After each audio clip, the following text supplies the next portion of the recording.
Lam Chang Nam was charged at the Petaling Jaya Magistrates Court yesterday, and the charge sheet reveals that the prosecution claimed that Lam, among 7 others who are still at large, committed the act in Petaling Jaya at approximately 10:25 AM on the 13th of February last year.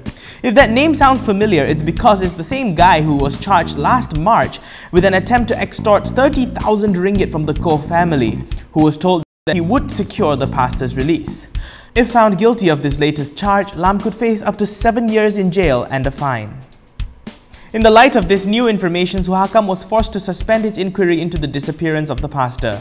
The inquiry panel chairperson Mah Kweng Wai today made the decision when the charge against Lam came to light through a letter from the Inspector General of Police Ahmad Fuzi Harun.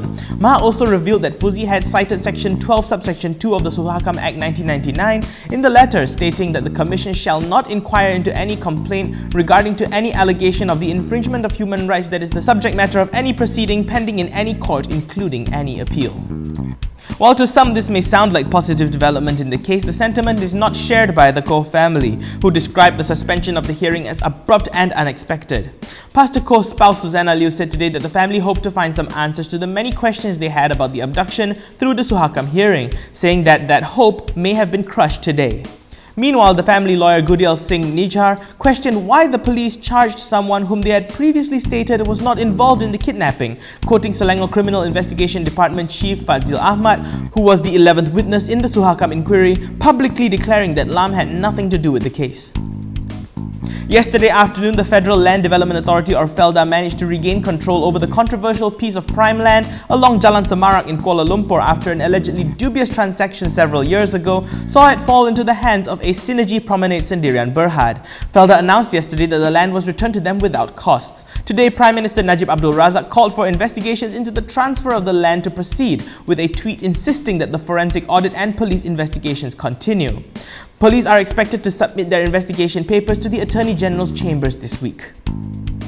Pakatan Harapan youth members are organizing a debate session and will be inviting Prime Minister Najib Razak to take on their Prime Ministerial candidate Dr. Mahathir Mohamad to help the public evaluate the policies offered by both Barisan Nasional and Pakatan Harapan.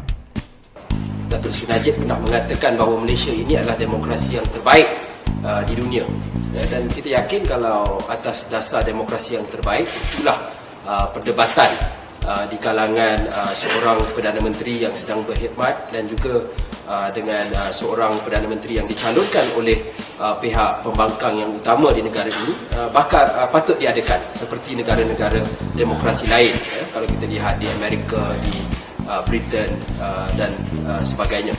And that is all from me today. For more stories, please go on over to KiniTV.com. Do not forget to subscribe and share this video. I'm Daniel Anthony. Thank you for watching.